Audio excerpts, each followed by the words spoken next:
Thank you so much for being here tonight. We're really excited to be with you, and we're going to go on a little bit of a journey. We're going to go back and forth. As we begin tonight, what I want us to do is to be very clear together who it is that we're speaking about. So I'm going to start with some definitions, just so we're clear about the people that we're speaking about tonight. So our program tonight is about migrants, and in particular refugees. I'm going to bring the refugee piece. Dr. Collier is going to speak more generally about migrants. But these are terms that really get thrown around and misused. And so I think it's important to really understand what the definitions are. So migrants, we'll start with the definition for migrant.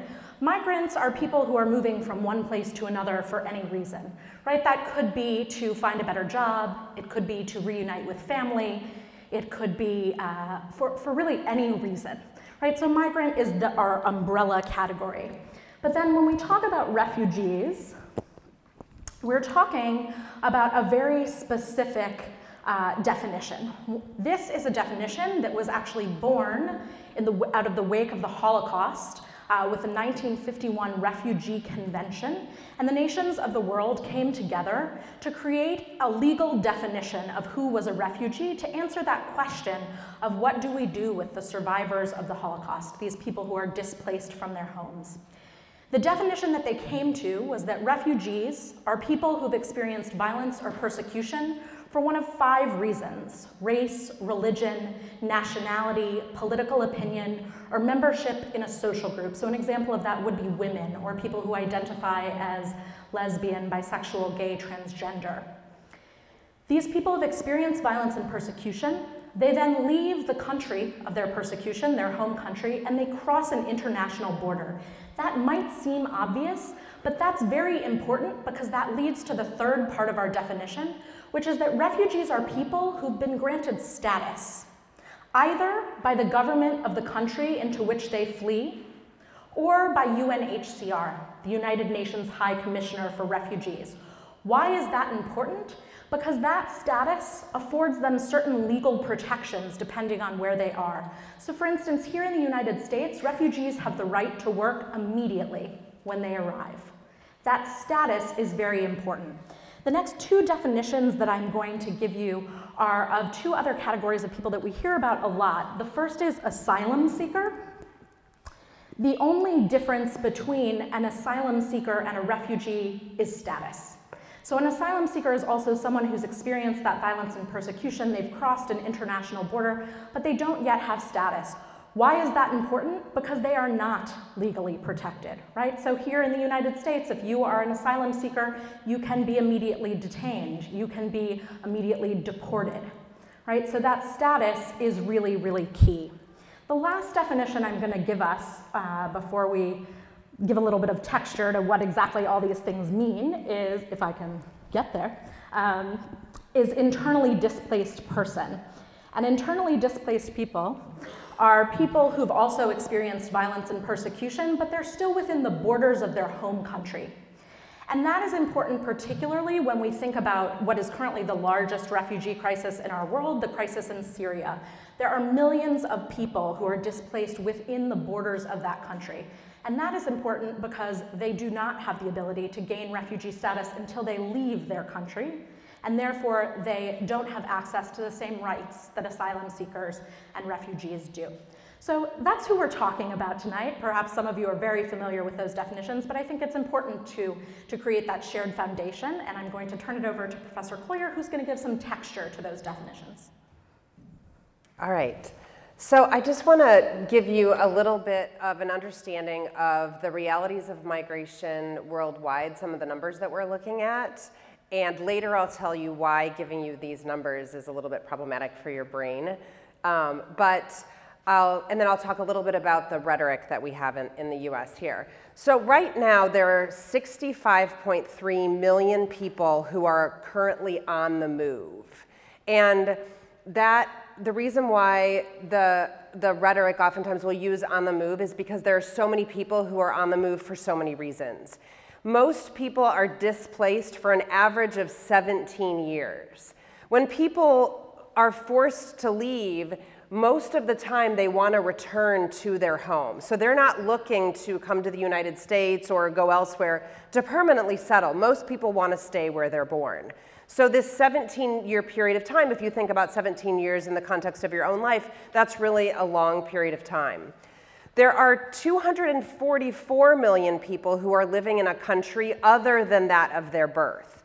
And so I just tallied up all the population. I mean, most of the United States, that would be a significant proportion of our population.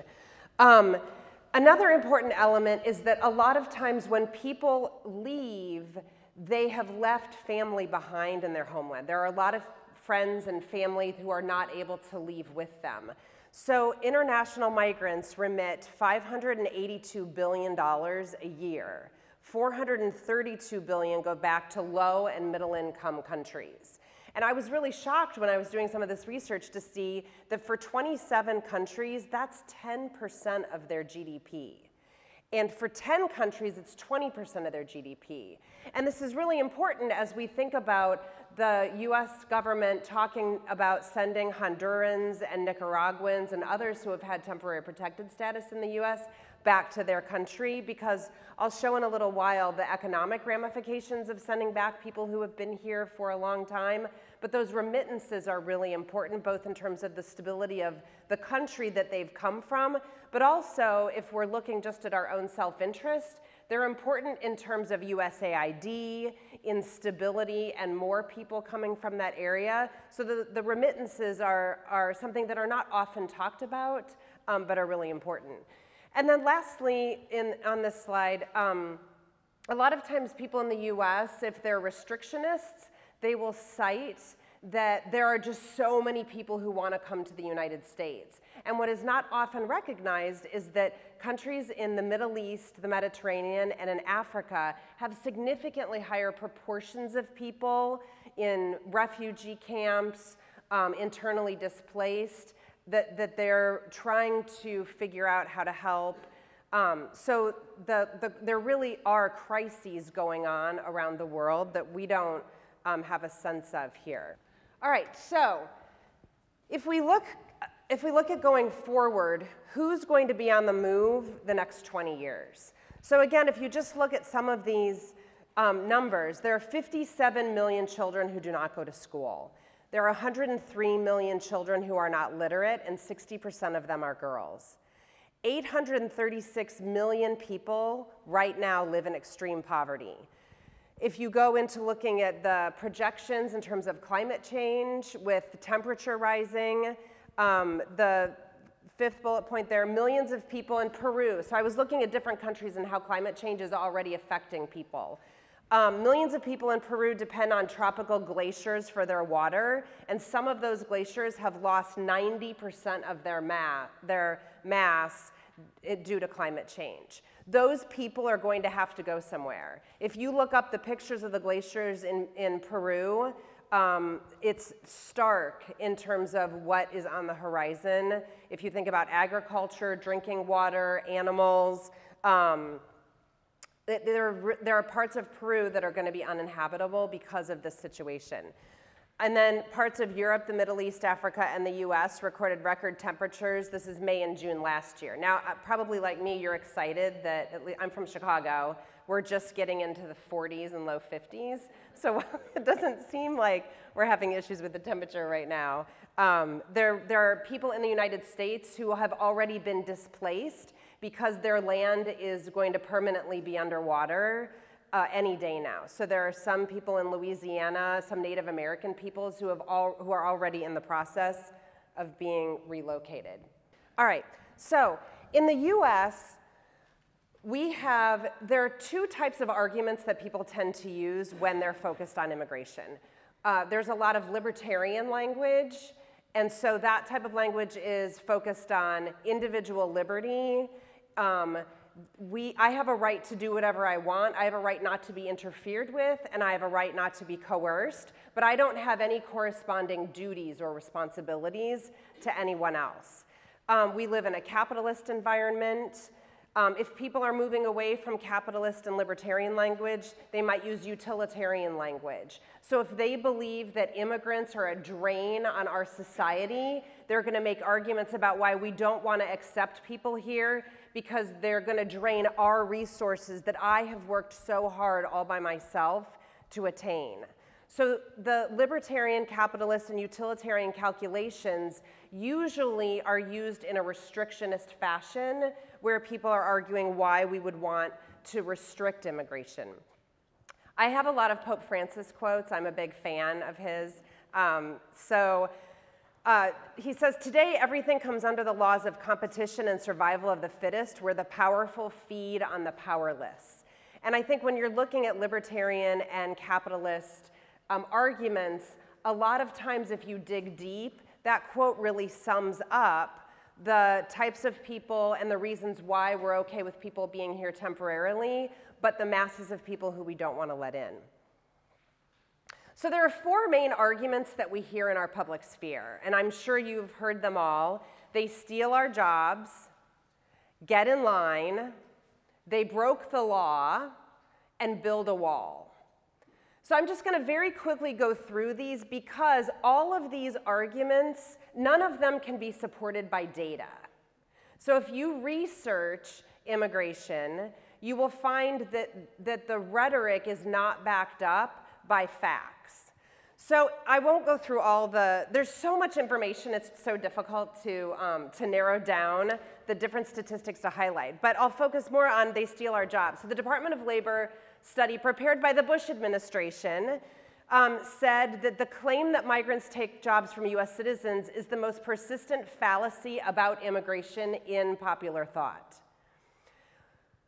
And if you do research on employment-based categories, you'll find, if you know how people attain visas, oftentimes an employer has to go through the Department of Labor in order to hire somebody for a position if they're not a US citizen or a legal permanent resident. So the second point there is if you're trying to get an immigrant visa as an employer, the Department of Labor supervises your search, your recruitment. All applications go to them, and the Department of Labor has to certify that there are no qualified US citizens or permanent residents who have applied for that job. So people are not coming in and taking jobs without a company putting out a lot of money and without the government certifying that they're being paid the prevailing wage in that location and that no US citizen is there. I think the last point, 56% of undergraduate engineering degrees are earned in Asia, only 4% in the United States. If you do any reading about, particularly on the West Coast, Silicon Valley in particular, they are constantly in front of Congress begging for more visas because they have tens of thousands of jobs that remain unfilled. And so they're opening offices outside of the United States just so they can recruit enough people. This is an example of, I talked about the highly skilled workers. If you look at North Carolina farm workers, you can't see too easily here, but there are the purple are the Mexican workers. The little black lines here are the US workers who've applied for those positions. And I don't think I have it in here, but there's another slide that shows the US unemployment rate. No, I don't have it in here. So anyway, and then also US workers who apply for those positions, only 10% of them stay for any duration at all. If you look at entrepreneurship, I teach in a business school, so we talk a lot about, we have a lot of entrepreneurship. We have a lot of first-generation students who want to have their own businesses. In 2011, immigrants were only 12% of the population, but they were responsible for 28% of small business starts. In 2 decades, for every 1,000 new immigrants, there were 1,200 jobs for native-born US citizens. Immigrants started 25% of business in 7 of the 8 fastest-growing sectors. And I could just go on and on, the Fortune 500 companies. If you look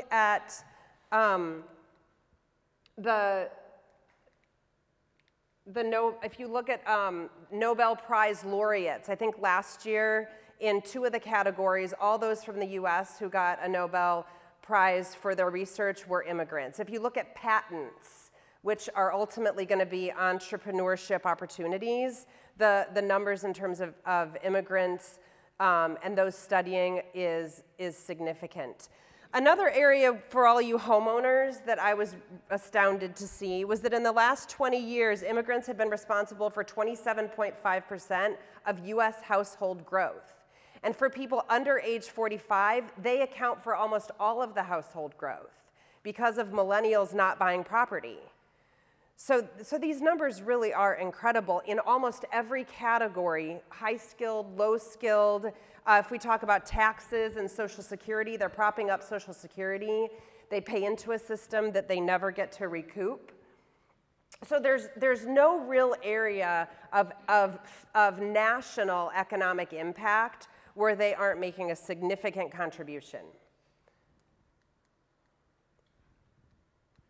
So I found this last week. Canadian firms are happy about the increasing restrictionist rhetoric in the US because it's increasing their employee pool. So they've seen a 53% increase in applicants in 2017 compared to 2016. So that's innovation, entrepreneurship, research, taxes. That's what the United States, what we're then missing out on. All right, so get in line. Basically, there is no line for people to get into. If there is a line, there are some employment-based areas where there are visas. There are some family-based areas where there are visas. But many times, if there is a line, there are not sufficient numbers for people who are in those categories. And if they're family-based, you can even have to wait decades in order to adjust your status. I have an employment-based example here, which is unbelievable. You'll hear about H-1B visas. Those are visas for highly skilled professionals and for companies who cannot fill those positions with US citizen workers. Those numbers are not determined by our actual labor needs. Those are sort of political maneuvering. And right now, there's a cap of 65,000 visas per year. But in 2015, in the first week of the fiscal year application period, 213,000 applications were filed. And these are employers who are filing these. So then they start a lottery and they close off within a week or two. You can't even apply after a week or so. These are the number of business days after April 1st that the cap is reached and no one can even submit an application. So again, if you're a business person, if you want to get a job someday, these are numbers that should really concern you. Oops, no, sorry. All right, in terms of family-based, there's been some rhetoric recently that people are bringing in their grandparents and their cousins, and they call it chain migration. These are the categories of people who can be petitioned by a US citizen or a permanent resident. So it's brothers and sisters, sons and daughters, or spouses, all right? And if you look at how long people have to wait, these are the higher level categories, but it also depends on what country you're from and which category you're in, because we only allow a certain percentage of each category to be from certain countries because we don't want too many people from certain countries to be coming in.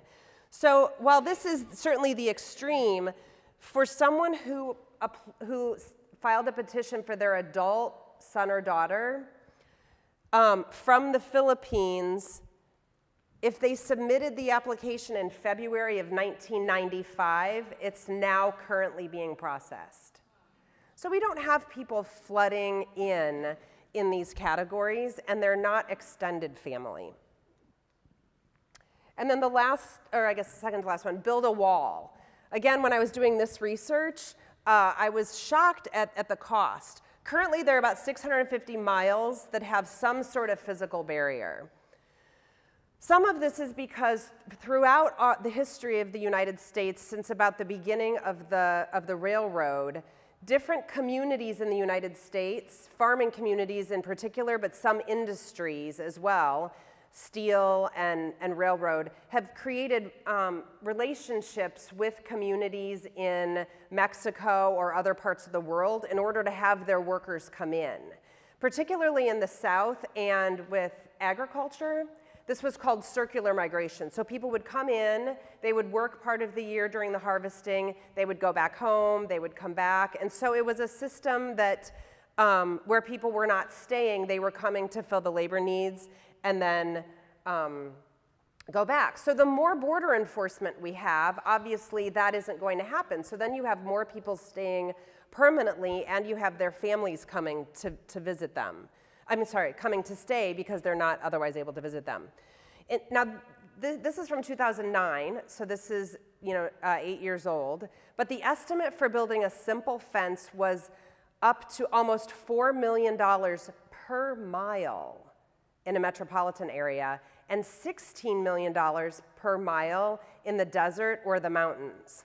Costs for then maintaining the wall vary between $17 and $70 million per mile. Like, that's just an astronomical amount of money. And that doesn't include the border patrol, video surveillance, and if you research this, the drug cartels and human traffickers are using other means by which to bring people and bring drugs in. So in terms of the cost and the effectiveness of the wall, it's definitely problematic. If you are not fully saturated enough, I want to give you 2 more statistics as pertain to refugees. So Dr. Collier mentioned that there are 65.3 million people displaced in the world. Of those 65 million, just over 22 million are refugees. When we talk about refugees flooding into this country, this is a fallacy, right? Less than 1% of refugees worldwide are what's called resettled to a 3rd or 4th or 5th country each year as a permanent solution. Of that 1%, prior to this past year, about 0.5% of those people were coming here to the United States, but the number that we're talking about when we got to the highest number is 110,000. This year, that number, there's a cap for the number of refugees that can come to this country every year. It's called the Presidential Determination. And this administration cut that number by more than half. It is now down to 45,000. In addition to that, which means then that the total number of refugees being resettled throughout the world is reduced by about half. As if that is not frightening enough, we are not actually on track to meet that number of 45,000. As of April 1st, about 10,500 refugees had come here to the United States. Less than a dozen of them are Syrian refugees, even though Syrian refugees make up the largest percentage of refugees worldwide. And if we continue at the rate that we're going, we'll get to about half of that 45,000 number. So these myths around they're flooding in, they're coming in, we can't absorb the numbers are just patently false when you think about the numbers. So I think we've given you a pretty good solid foundation about what the sort of general arguments about refugees are. And I think we're going to delve in now to what Judaism and Christianity have to say. So to do that, I really want to start by looking at the Hebrew word that is most readily translated as stranger or refugee, and that is the word ger. So I gave you 2 texts, one from, both from the book of Genesis. They are 2 of the earliest references to this word ger, which is a noun in the Hebrew Bible. The first one says, God said to Avram, know well that your descendants shall be gerim, strangers, in a land not theirs, and they shall be enslaved and oppressed for 400 years. And then we fast forward a little bit, and now Avram is talking, and he says, I am a resident alien, ger, among you, ger toshav. You sell me a burial site among you that I may bury my dead here. So these are 2 of the earliest references to this term ger. I think it's really important to note that the term ger the meaning of this term changes over the millennia. So for instance, today we use that word to refer to converts. The reason I tell you about this change is because it takes on different meanings, and therefore I think that it is aptly applied to migrants and refugees as strangers.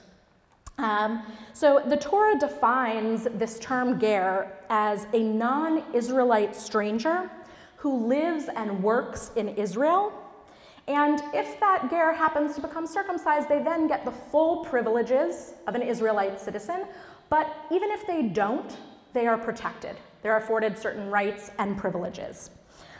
So we see then that the Genesis 23:4 text where Avram says, I am a ger, is kind of the proof text for that Genesis 15 text where God says to Avram, you're going to be a ger, and that Avram actually identifies in that way.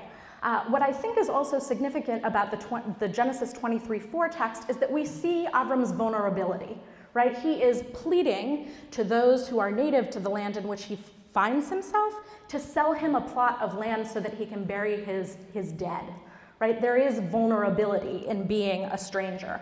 It's also important to note that this word ger does not mean neighbor. There are other words for that. Reah, for instance, means neighbor or kin, someone more like you but who doesn't necessarily live with you or isn't from where you are from. Ger is a different word. Ger really means a non-native person. So if we explore a little bit this root, there is a biblical scholar, a scholar of the Old Testament, the Hebrew Bible, named Frank Anthony Spina, and he kind of unpacks this definition a little bit more. I give you a little bit from his text, and what he teaches is that the ger was specifically a person of another tribe, city, district, or country who didn't actually customarily have the privilege and protection, and so of necessity, in order to live, had to place him or herself under the protection of the local government, much like Avram was asking for. And so Dr. Spina says that this then justifies translating ger as resident alien, a term we hear a lot in the immigration debate, and he indicates that this definition means that persons have rights and legal standing rather, but their status was distinguishable from the native born, right? They are protected, they do have certain rights, but they are a distinct category from those who are native to the land, but they are actually subject to the same civic regulations that the native person is subject to him or herself. Typically, Dr. Spina points out, gerim, strangers, are mentioned in the same category as other vulnerable populations, widows, orphans. And these types of people are also protected by civil and religious law, which then makes the mistreatment of them an actual violation of official policy, right? So play that out to the present. The violation of the rights of a refugee, it then becomes the violation of a religious tenet. So if we go to, Hebrew is a root-based language, and the word ger, which is a noun, comes from the root gur, and it has three meanings that Dr. Spina traces. One, to sojourn; two, to stir up strife or to create controversy; and three, to be afraid.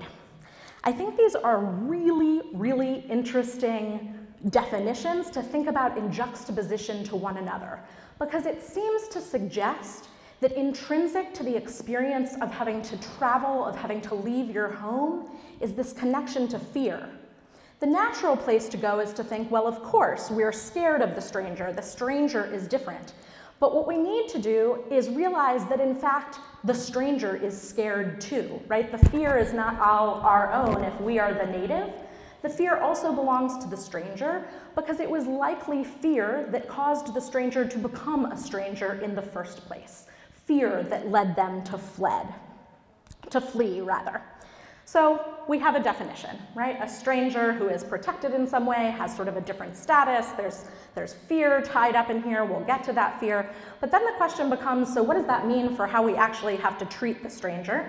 And I give you two references to the Talmud. The rabbinic literature says that there are 36 references to the stranger and how we're to treat the stranger in the Torah. I've given you two of them. The first is from the book of Exodus, and it says, "You shall not oppress a stranger for you know the feelings of the stranger, having yourselves been strangers in the land of Egypt. So on the surface, on what is called the pshat level, the simple level of interpreting this text, it seems that we have a very clear obligation not to do wrong to the stranger, and that is because we've had that experience, we should know better, the Jewish people, we should empathize. There is, though, a teacher, Rabbi Shai Held, who says, not exactly. What he says is that it's not that our responsibility to the stranger should derive from our experience, but rather that our experience should amplify what is already a clear obligation or responsibility.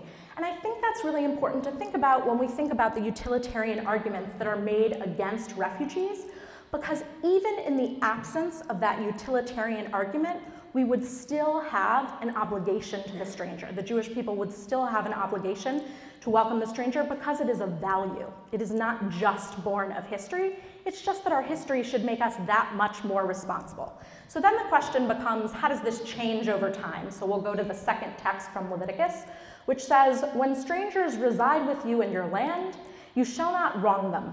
The strangers who reside with you shall be to you as your citizens. You shall love each one as yourself, for you were strangers in the land of Egypt. I am the Lord your God. There is a shift here. We've gone from Exodus, which says you shall not oppress, to Leviticus, which says you shall love. So a negative commandment actually becomes a positive commandment. This is a pretty radical insight, says Rabbi Shai Held, because you may have thought, well, because of our experience of persecution, we don't have to do anything for anybody else, right? We'll protect our own, we'll take care of ourselves. The Torah seems to kind of estimate that natural inclination and then legislate its opposite, right? So this is not an easy thing, but we're supposed to aspire to better than what has happened to us. And part two of the radical insight, we've democratized care. So whereas in most ancient civilizations, the vulnerable were the responsibility of the king, the emperor, the ruler, now the stranger is everybody's responsibility, right? It doesn't say the king should make sure that the stranger is okay. It says the strangers who reside with you, little y, lowercase y, shall be to you as your citizens. All of you are responsible to take care of the refugee, the stranger. It's not just on the government. So this really is a pretty radical insight, and it's a big shift from Exodus to Leviticus, and it really expands the notion both of vulnerability and of responsibility. You know, as evidence of just how radical it is, we can think about what Pharaoh actually says of the Jews in Egypt, which is they're becoming too numerous for us. Right, so Pharaoh has that inclination to banish the Jews as he sees them proliferating. That is the natural inclination. But the Torah suggests, even though that happened, even though that's what he said, you need to do the opposite. And I think it's really easy to miss how radical it is and to sort of take as a foregone conclusion that we're to love the neighbor. But when you think about sort of the trajectory of history, this is really not the foregone conclusion. I would love to tell you that the experience of being the stranger ends with for the Jewish people with our biblical experience, but I think we know that it doesn't, right? It becomes Jewish experience throughout history, and really we're now in a moment where for the first time in history, Jews aren't predominantly refugees and are therefore uniquely positioned to care for refugees. And that's something really significant to think about, that it has been thousands of years, it took us thousands of years to get to this moment where the Jewish people are not predominantly refugees.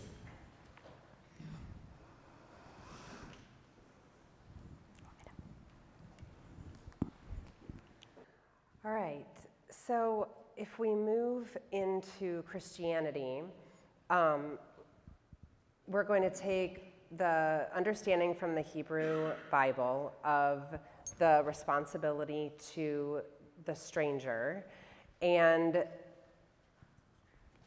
understand through the lens of the life of Jesus and his experience and the disciples after him, how this story of being on the move continues.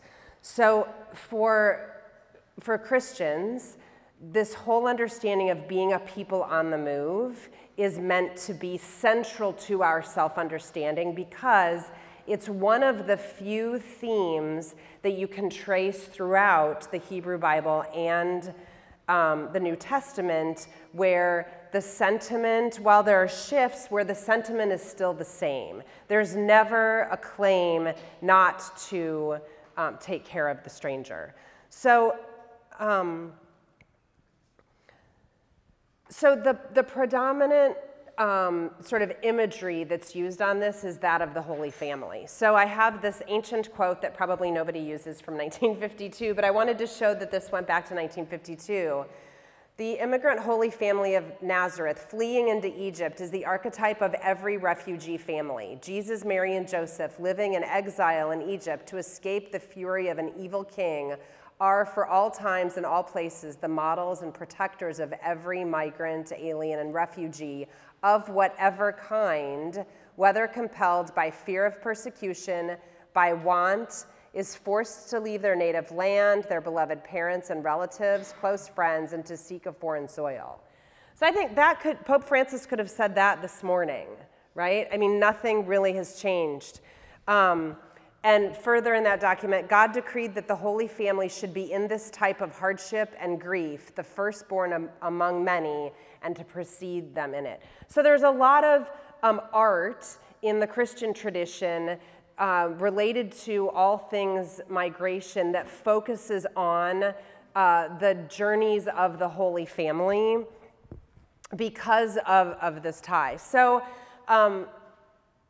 I like to show a couple of pictures, only because while this is not necessarily realistic, when we talk about the immigrant, it's these huge numbers, right? 65.3 million, 244 million.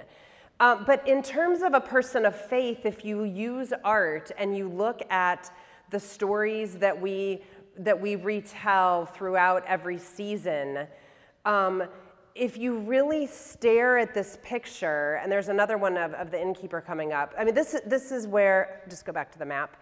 If you think about, you know, that being the trip that Joseph and Mary took while Mary was 9 months pregnant. I've given birth to 3 children. I can't imagine going on a donkey that far in the elements. I mean, I was irritated just going from my house to the hospital. So if you really try to, this is a very Ignatian, part of Ignatian spirituality, which is from St. Ignatius Loyola, where you try to put yourself inside the story and think about what this experience is like, as Rachel was saying, in terms of you remembering your own story and that then amplifying the situation. All right, if you want to. So I like this one because we see the innkeeper telling Joseph and Mary that there's no room. And I think it's important for all of us. I mean, I know the picture, the color is sort of odd, but I think it's important for us to think about the ways in which right now, based on the numbers that Rachel talked about with our refugee situation and the fact that we've only taken in 11 Syrian refugees this year? 11. Who's the innkeeper today? And if you really put yourself into that story and think about being Mary in the story, think about being Joseph. But then if we place ourselves as Americans in the place of the innkeeper and think about why is the innkeeper saying no? And if you spend time with that text and with any of the millions of images that are on Google Images, I think that's a really powerful place in terms of prayer. Pope Francis, Christmas, just this past December, so many other footsteps are hidden in the footsteps of Joseph and Mary. We see the tracks of entire families forced to set out in our own days.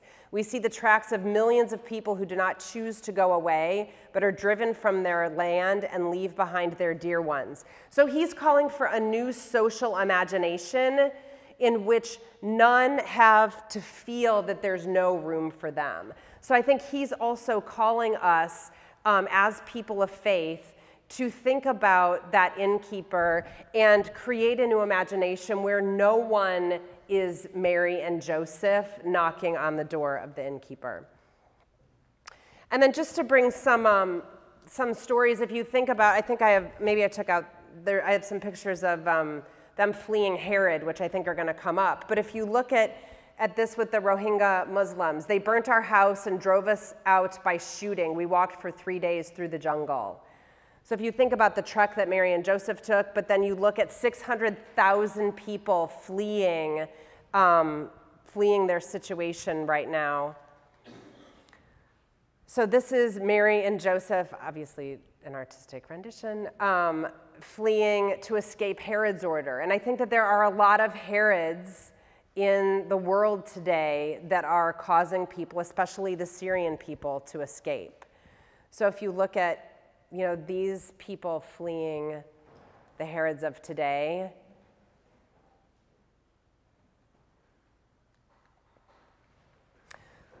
one of the most often quoted passages in the New Testament related to immigration is going to be Matthew 25.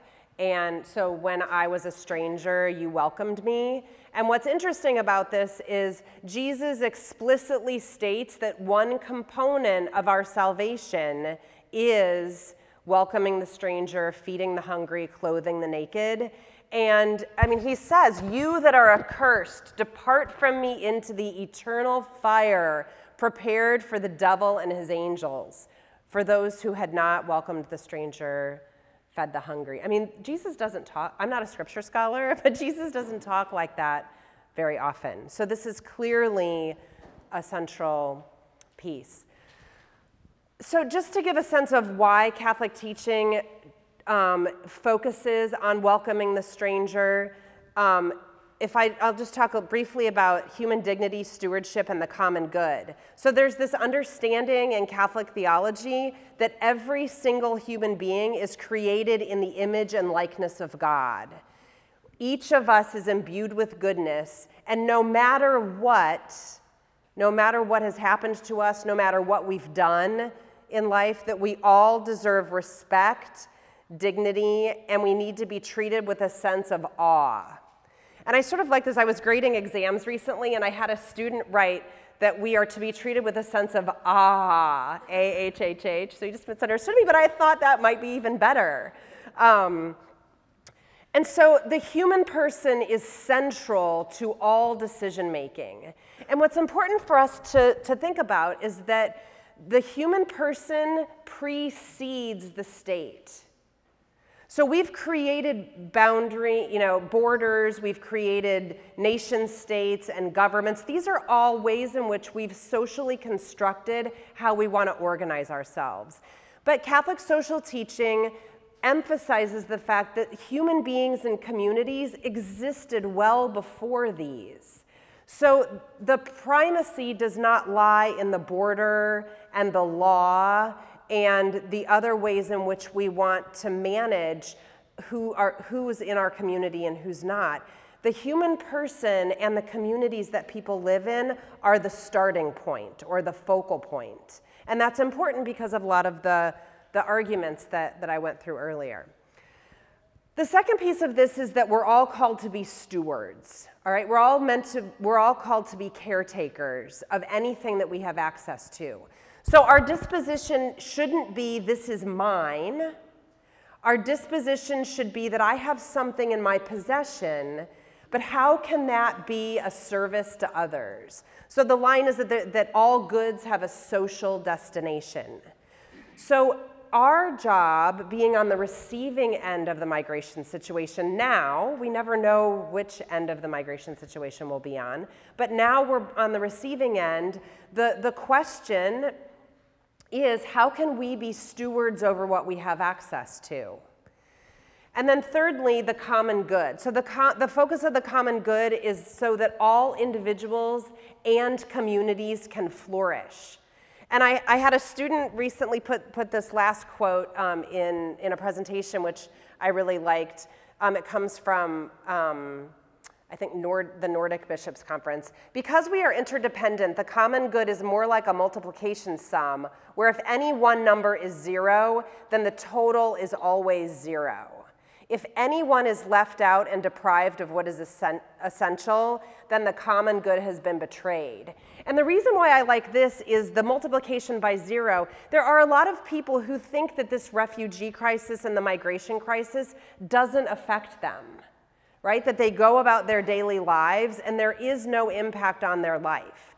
But this teaching believes that we're all interdependent. And so anytime someone is living in a situation like the plight of so many on the move, all of us are impacted in ways that we just simply aren't aware of and might starkly be affected in the future depending on what happens in our situation. So human dignity, stewardship, and the common good are going to be some of the, I have to be brief, but there's some of the concepts that are going to be central to Catholic teaching. So as a result of that, the Catholic bishops have come up with 5 rights that all people should have. The first is that people should have right to find opportunities in their own homeland. As I said before, most people don't want to move. So there's a responsibility on the part of all of us to work with policymakers and business and all international actors to figure out ways to stop people needing to flee their situation. Then secondly, you have a right to migrate to support yourself and your family if you can't do that in your own homeland. Thirdly, there's an acknowledgement that sovereign nations have a right to control their borders. However, the bishops reject a focus on that control when that control is designed to help people maintain a really high standard of living. And a lot of this comes from the US Mexican bishops working all of this out. So more powerful economic nations which have the ability to protect and feed their residents have a stronger obligation to accommodate migration flows. Fourth, refugees and asylum seekers should be afforded protection. And then finally, the human dignity and human rights of the undocumented should be respected. All right, so why don't we respond? So when I was preparing to give some presentations last summer, I came upon some information that I found really interesting that relates to all the numbers I gave you at the beginning of this evening. And that is that each of us values individual life. So I think I took out the picture of, do you all remember the picture of the little boy on the beach from 2 years ago, the 2-year-old who washed up on the beach? So I don't remember the numbers exactly, but I think it was the Swedish Red Cross had received maybe $2,000 in donations the week before that photo came out. The week after that photo came out, it received something like $213,000 in donations. When we see one individual, we want to help that individual. But every time you add another individual, we slowly begin to experience psychic numbing. So if I'm talking to you about 244 million people being on the move, I mean, what does that mean? Right? I mean, I tried to demonstrate it with all the states, but I don't even know how many people are in the state of Illinois, and I've lived there most of my life, right? So the challenge for people working on migration issues is that we have this psychic numbing where it's very difficult until you have those pictures like that little boy. 2 weeks after that picture came out, which was a long period of time, donations dropped back down. So because of the society that we live in, with everything being a soundbite, there might be a quick uptick, but generally speaking, most of us don't have this individual life that we can learn about and focus on. So to bring us back to the beginning, both the utilitarian, libertarian arguments against migration and that fear piece, I want to make the slightly controversial argument that all of these arguments against migrants and against refugees can actually be drilled down to fear. That is not to say that the people who make these arguments, which might be me, might be you, could or would articulate that what they're experiencing is fear, but if we really keep asking and why, and why, and why, ultimately the answer is fear. right? Fear of our own economic situation changing, fear of our predominant culture changing, fear of losing tradition, whatever tradition is, right? Fear of losing our character as a nation. It's fear. So the question then is, what does Judaism have to say about fear? About the only thing that is repeated as many times as love the stranger is al tira, do not fear. It is in fact, or do not be fearful. It is in fact repeated so many times that Maimonides, one of the great Jewish scholars of our time, says that it's a negative commandment not to fear. But how do we not fear? Can you really legislate someone's feelings? You know, to think about our first question, love the stranger, can you make someone love a stranger? Well, can you make someone not be fearful? No. So I bring to you this quote from Rabbi Yael Splansky, who is a rabbi in Canada, and addressing how it is that we actually get people to overcome their fear. What she says is, when we say do not fear, it's not a commandment not to feel that fear, right? Because that is both a human emotion, and also the truth is that there are dangers in this world, and we would be foolish not to be afraid in the face of real danger. But what she says is that the hero, or let us say the observant Jew, is the person who is able to feel that fear and act in spite of it. And so what we have then is a responsibility to ask ourselves, what is the information that we need? What are the conversations that we need to have in order to be able to overcome that fear and to fulfill what is clearly a shared Judeo-Christian obligation to welcome the stranger? I'll also add that all of these arguments against today's refugees are nothing new. Right? These are the very things that are being said about Muslim refugees today are the same things that were said about Jewish refugees post-Holocaust. So I've given you two quotes, one quote and a couple of visuals. A quote from FDR, who says, "It is a rather horrible story, but in some of the countries that refugees out of Germany have gone to, especially Jewish refugees, they found a number of definitely proven spies." Right? So this thought that those who are coming are bringing something insidious is not new. You'll see a cartoon from 1939 about Jews being called communists, right? You see two really disturbing public opinion polls, one which is getting cut off, but the long and short of it is that Americans predominantly opposed even bringing Jewish children to this country.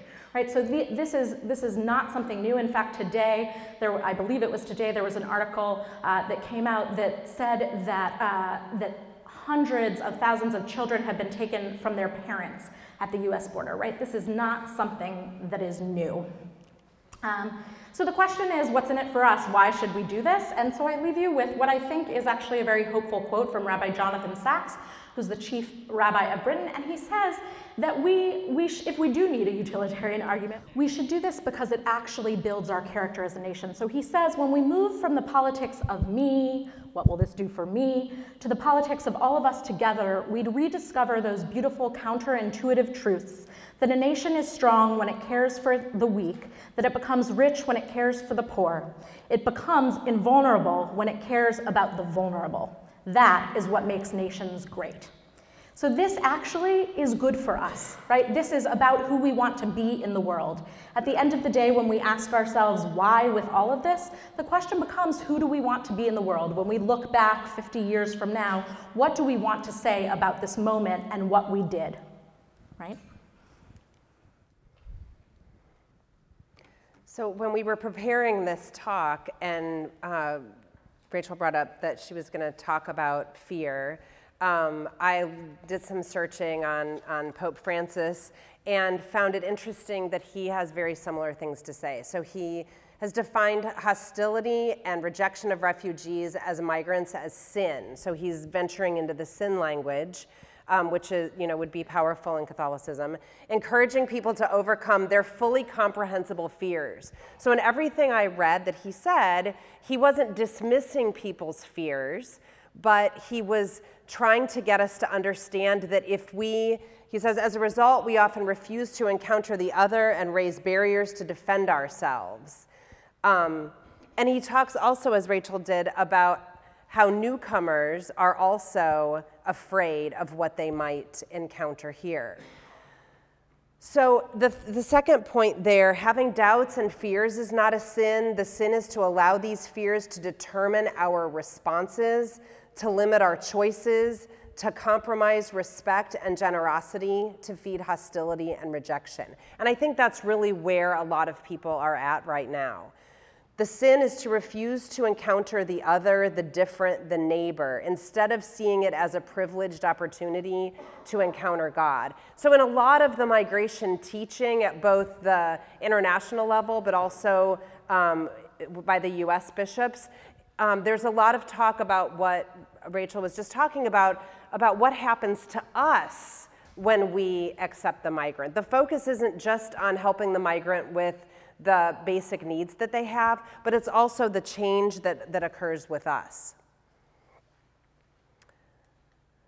So there are many different ways that the Catholic Church has responded to migrants throughout its history.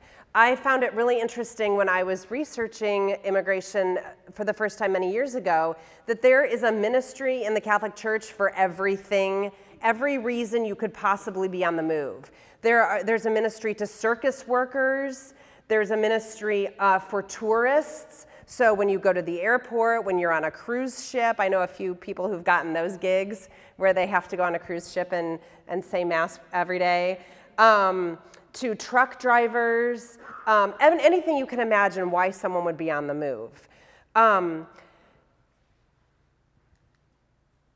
The focus of the ministries follows this three-step process, and that is communion, conversion, and solidarity. And I think a lot of this relates to what Rachel's been talking about as well. So the first step is, how do we actually encounter the other?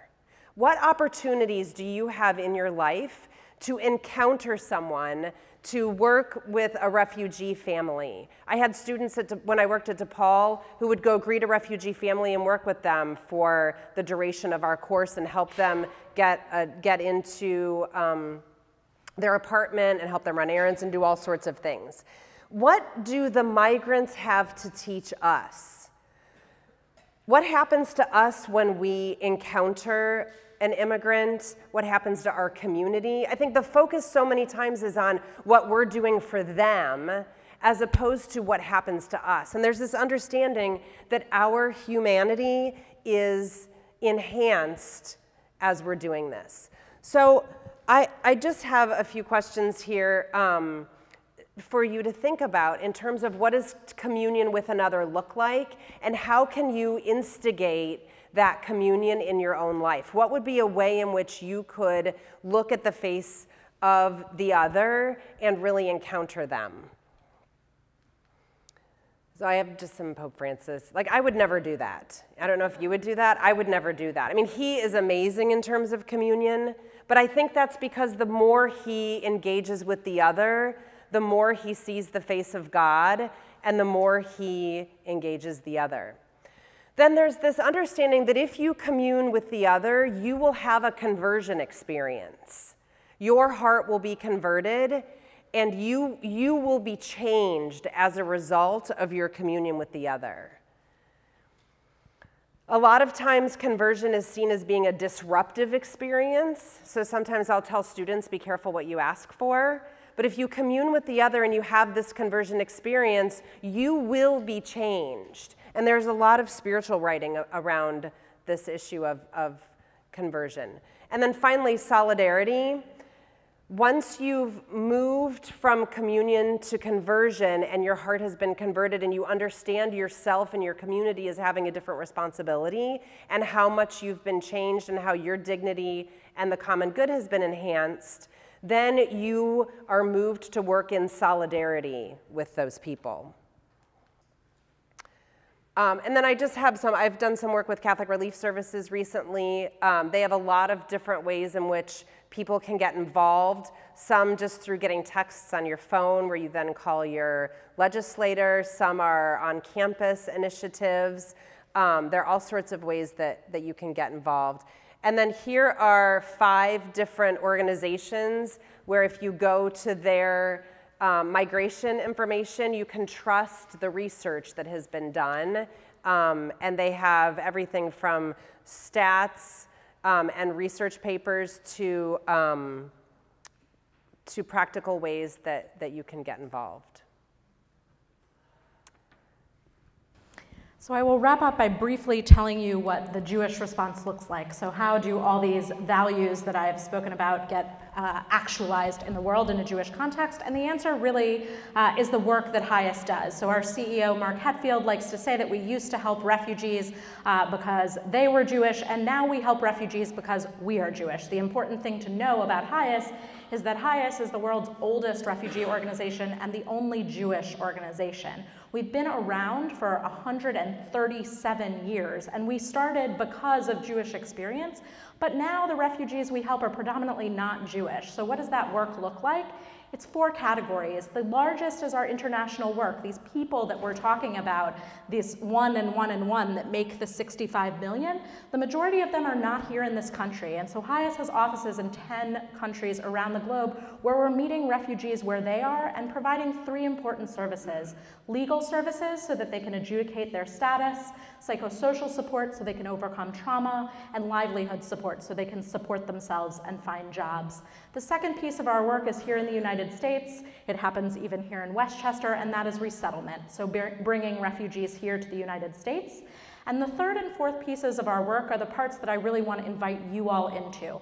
The first is advocacy. We have a robust Hill-facing advocacy department that is constantly monitoring refugee policy to make sure that it is pro-refugee, and that's where you come in. We're right now building a really robust movement of American Jews who are taking action for refugees. In this environment, we have to do advocacy so that there are refugees to help. So the 4 pathways that I really want to encourage all of us, regardless of our faith or not faith, to think about are to educate ourselves, to advocate, to serve, and to donate. I'm going to end there and not expand so much upon those. There's a handout at the door about how you can get involved in those things with HIAS, but those are the things we have to do. We have to keep this on our conscience, to not succumb to the psychic numbing, but to really encourage ourselves. If it's 1 article a month that we read, if it's not turning off the news when it's just abhorrent and terrible, it is a terrible thing to see children dead on beaches. It is a natural thing to turn off the news. But I think it is both a Jewish and Catholic shared value to not turn away from that, right? To face that head on, to see the divinity in that, and to really ask ourselves what our obligation is. So if I can leave you with anything, it's that we have a responsibility and we have to think of some way to take a step forward. If we're still concerned and unsure, the fear is sort of building up in us, how can we unpack that fear? If we're saying this is awful and I want to take action, how do we volunteer? How do we think about our charitable contributions so that they're better aligned? But for each of us, there's one more step to take. So I would love if we can take action from this evening, which I think both Judaism and Catholicism are really action-driven religions. The question for each of us is how will we turn our learning tonight into action? So I'll leave you with that final question, and maybe we'll take some questions. So we'll begin with questions. As I said, please stand to project your voice. We'll repeat the questions, and we'll have our usual dialogue.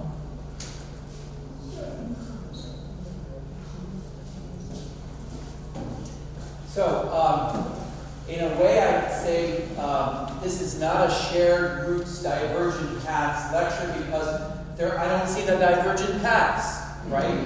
There's a lot of shared roots and there's a lot of commonality in the traditions, right? But I wonder, you know, as a Roman Catholic, there's the stance on immigration and refugees is unequivocal, right? That it is consistent concern for refugees, and yet there seems to be a lot of question about that. You know, in the pews. And so, why is it? What do you think? What's your sense? What's the question? So the question is, if the Catholic tradition is so clear and unequivocal on the teaching regarding migrants, then why is that not reflected in the pews? So there are so many reasons for this. I think part of it I tried to address a little bit in that slide with libertarianism and utilitarianism and capitalism. So there's a Charles Strain, who I worked on this global migration book with.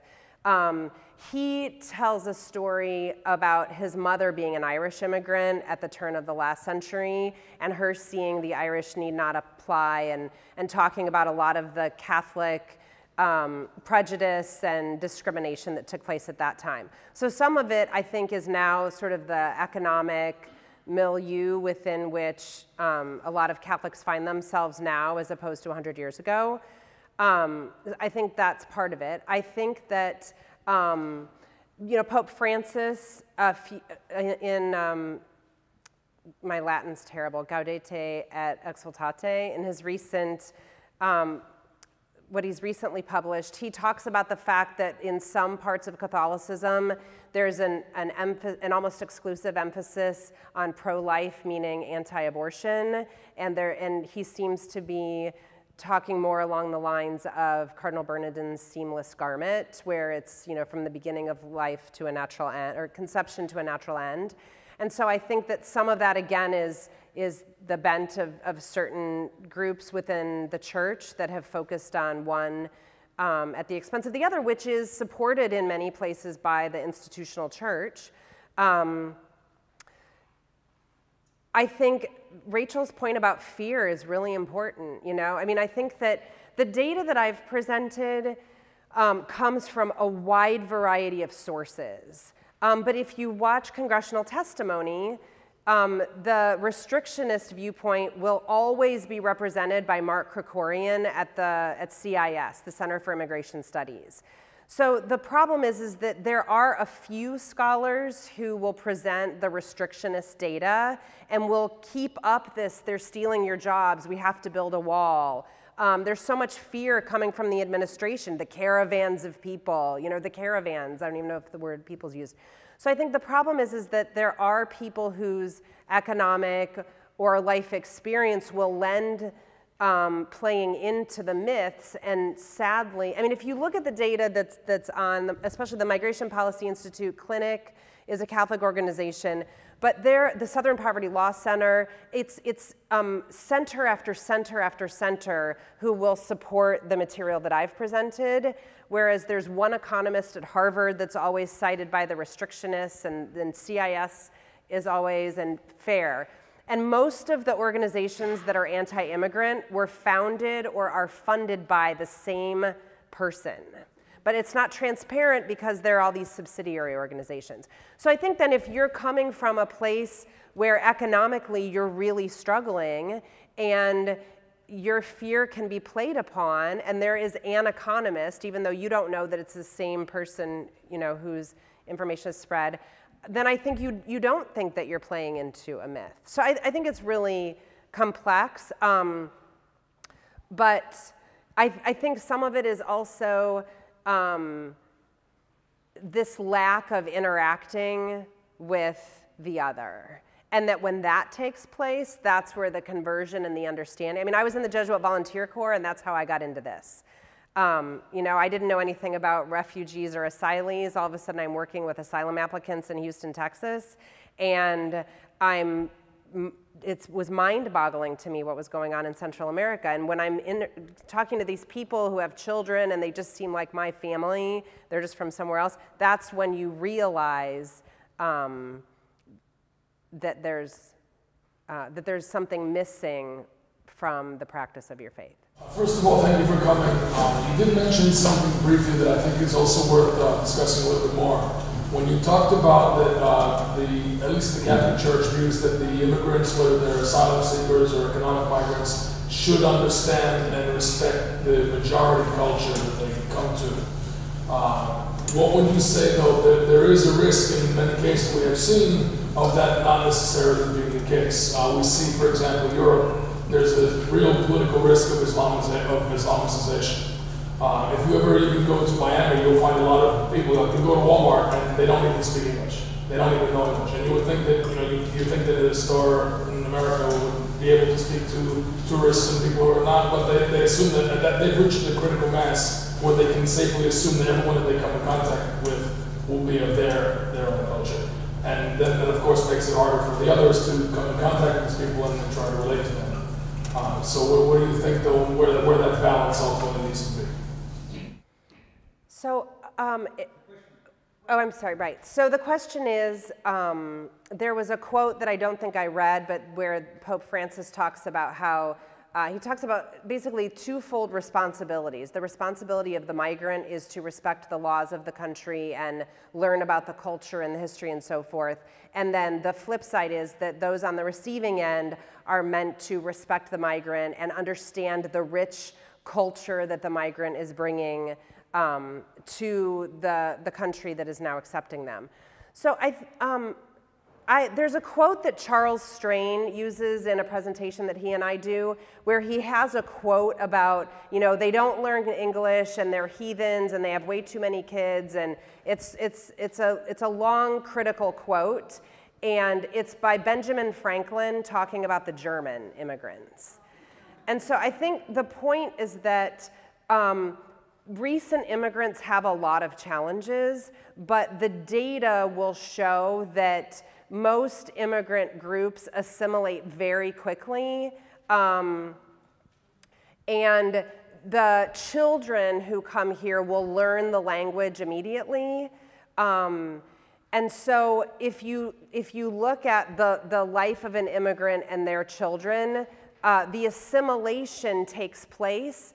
But the Pope, a big piece of Catholic social teaching is that when immigrants come into a community, it's a dynamic process where we all are humanized and our common good is increased. So there isn't a desire for immigrants for somebody immigrating to Chicago to be just like Chicagoans. It's that we all become something more and better as we encounter other cultures, other religions, and so forth. And part of that is because what happens to immigrants once they're here. And you might be able to speak to this in terms of refugees. I think the refugee program, admissions program is part of the answer to your question. On a very practical level, refugees who come here to the United States take cultural orientation classes, right? So they're taking classes to actually learn about American culture. And I think the other part of the answer is, in some ways, the American Jewish movement for refugees and its counterpart, there are 8 other refugee agencies in the United States. 7 of those 8 are Christian agencies. And when those agencies do community engagement work and engage Jews and Christians, hopefully those of other faiths as well, in supporting refugees and hopefully also immigrants, then we bring people into our communities, right? Some of what I think you're talking about comes from alienation. So in many ways, it's up to us to create the kinds of communities we want to see, right? What are we doing to bring refugees into our houses of worship, into our community centers, so that there isn't so much distance, right? I think that those risks of radicalization happen when there's alienation. But watching the Jewish movement for refugees proliferate and watching religious communities adopt refugee families, bring them into the synagogue, have cultural exchange, and also address their practical needs, right? Enroll their kids in school, help them with transportation, then there's less alienation and there's less of a risk of radicalization. But I think that's not generally what happens. I think that folks who come here as refugees deeply want to be here. They want to learn about this country. They want to become part of the fabric of this country. And if we take the long view, as Liz was saying, if we think about some of the biggest contributions to American life and American culture, they were made by refugees, right? So if we fast forward, I think we can assume that the same will be true in the decades and centuries to come. I just had a question, because you talked a lot about the similarities between the 2 different faiths and their beliefs, and obviously it all comes to the same end. But are there any differences between them, at least when you get into the nitty-gritty of it? Are there differences in just their general opinion? So oh, I'm sorry. The question is, we've talked a lot about how the similarities that exist between Judaism and Christianity on immigration-related issues. Are there areas where they would diverge? So I'll say no. I mean, the very nitty-gritty, I guess there might be something that maybe I'm not aware of. But what's interesting is the first book that I worked on on immigration.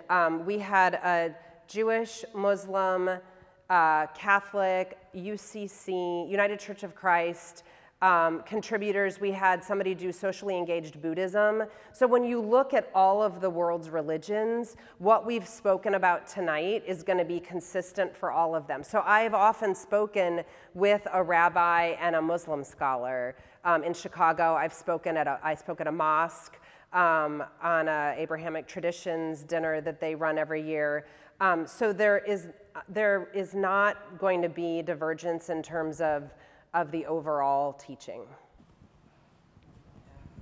I would agree. I think that this issue, immigration and refugees in particular, is a place where there's a lot of really rich interfaith work, and in terms of the important parts of this debate, there aren't really divergences. I mean, you know, insofar as our theologies diverge a little bit, how we get there super specifically might be a little bit different, but not even, you know, as Liz was talking about, the idea that part of Catholic tradition teaches that we're all imbued with divinity, that is in fact a value from the Hebrew Bible, right? The idea that we're created B'Tselem Elohim. So this is an interesting place where even our theologies a little bit collide and get us into the same place.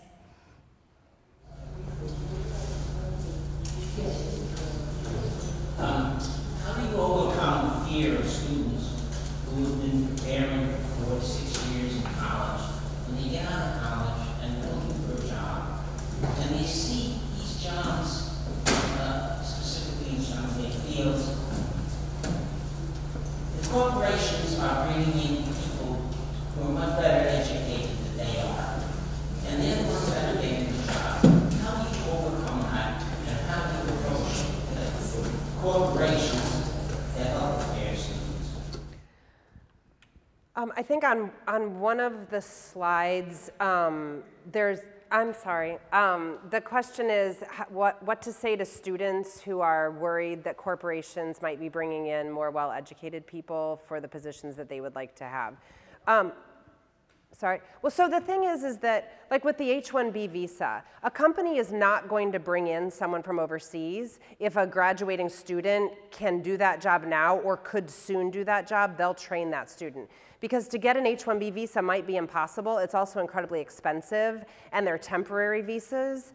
And then if you do an immigrant visa, so you're bringing them in permanently, that is incredibly expensive. The Department of Labor supervises your recruitment for all of those positions. So I would argue that generally speaking, corporations are not going to try to bring someone in if they can hire someone here, even if they have to train them. One of the lines that was in a slide that I didn't read is that, I don't remember the time frame, but that the fees that go for H-1B, so $1 billion has gone to job training programs. If you look at 56% of engineering degrees are awarded overseas and only 4% in the US, there are just tens of thousands of jobs. So I would say, I mean, I guess I'm not sure that's actually a problem when you look at what a corporation has to. When you have corporations moving to opening offices in Toronto and Vancouver because they just can't bring anybody in. I had dinner with a top guy at Microsoft a few years ago at a UN conference, and he said for years immigration had been Microsoft's top legislative priority, because they were so desperate. And this is even in the midst of them opening offices overseas that they didn't necessarily want to open overseas, but there just were not enough people in the United States to hire. So I guess it would depend, you know, every situation is different. It would depend on what the industry is. But US students are not going into a lot of fields, and there are government programs trying to shift this H-1B money for scholarships and to encourage students in those areas. Can you respond, please respond to the part of his question about the fear of these students, not the reality. Okay. I'm sorry.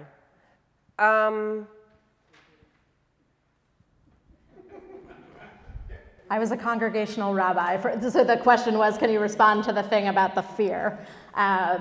because again, all of this is just true, but that doesn't often allay the fear. So I was a congregational rabbi for 3 years. If I had the answer to how we could allay fear, I think we could solve many of the world's social ills. But again, I think part of it is also exposure, right? So part of it is telling them these facts, and part of them is asking them what they are really scared of, right? I think a lot of times our fears are actually something that we're scared of in ourselves. So what is the root of that insecurity, right? And how can we give you what you need to feel confident that if you are indeed qualified for this job, you will get this job, right? To really unpack what is at the root of that fear if we know that facts suggest something different, and then to build relationships. I think that always the answer to fear is building relationships.